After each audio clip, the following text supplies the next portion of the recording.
Hey guys, I'm Cool. Steve Severs from Bionic Buzz. Very excited to talk to you about you working with this charity and this new single. But before that, here at Bionic Buzz, we're all about people's passions. I want to know where your passion music came from that led you on this musical journey. Let's start with you, Steven.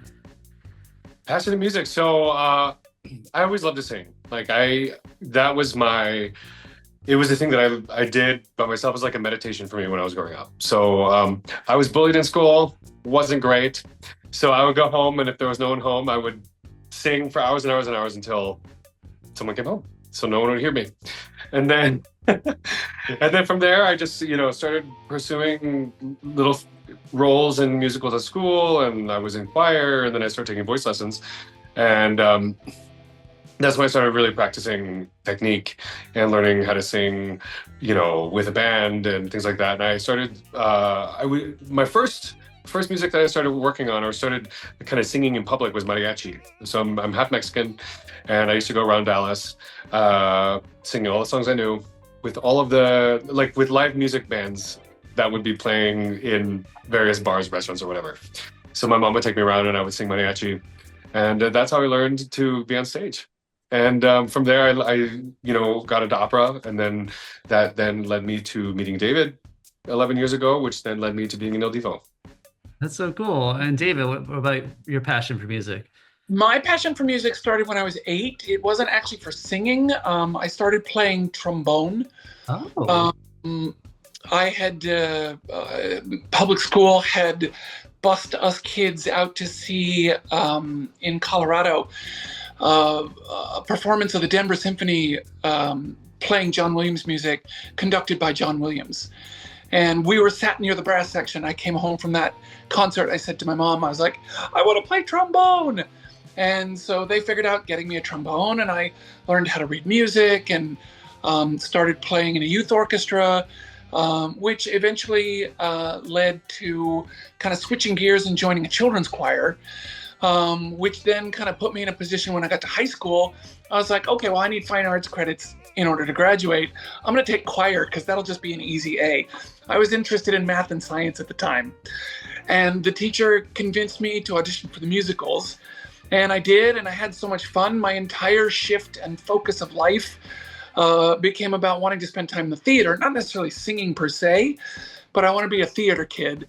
But I kept on with the singing and kept doing the musicals. And by the time I hit senior year, I was like, okay, I want to take this as far as I can. So that led to going to Oberlin Conservatory of Music, falling in love with opera, making that the focus of my career for like 10 years. And I got this call for this audition of a record company wanted opera singers to sing not opera. And I was like, okay, well, I've been singing opera for 10 years. I can go do something different for a while.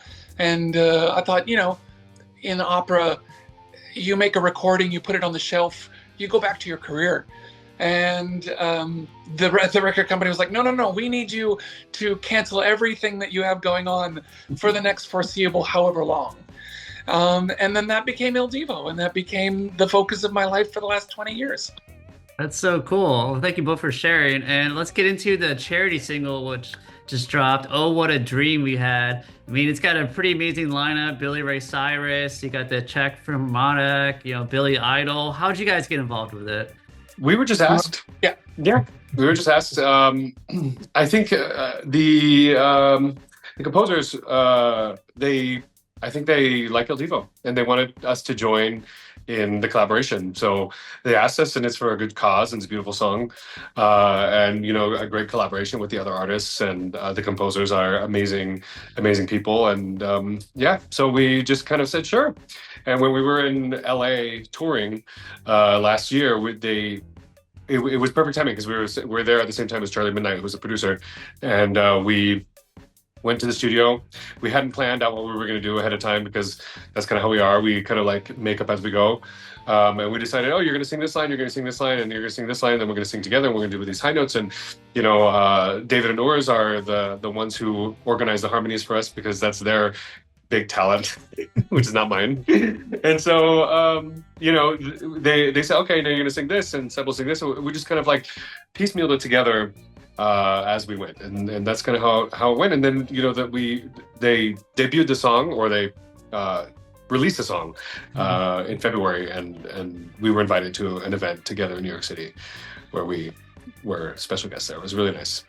Oh, cool. It's all for a great cause, for the Prevent Cancer Foundation. So, and you also got the music video is going to be dropping on March 12th. I mean, I assume you guys are in it at some point, huh? Yeah, it's a compilation of all of the there's performance elements of it, but most of it is kind of the B-roll of the recording process for all of the artists, and it features everybody a little bit. And it's really, it just has, the song has such a simple elegance to it.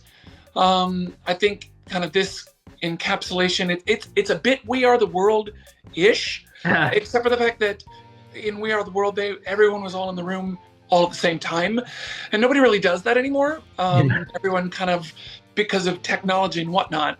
But they did a really good job kind of capturing everybody's performance in the moment. And as Steven mentioned, we went to a special event where everyone who was invited got kind of a sneak peek at the video, and it was pretty cool. It was really a wonderful thing to be a part of. Awesome. Well, you guys are gearing up for a big summer tour. Looks like you got Europe dates. Is there anything more in the works, like the United States or Mexico fans can find? We have tons more, actually. So we're after the US, we're planning Latin America tour. Nice. Just around September, early September, and then directly from there we're going to do a US tour after that. So we don't know exact dates yet at this point, but it'll be basically September through November. We're going to be touring Latin America, US, Mexico, of course, will be involved in that as well.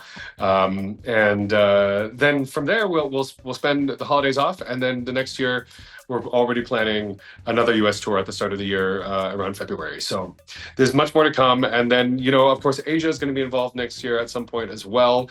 And Japan, we love going to Japan. So lots to come, lots of new and exciting things. Well, thank you both for taking your time to talk to me and lending your amazing talents to this wonderful cause. And we'll keep in touch, all right? Yeah, thank you, Stephen. Thank you so much.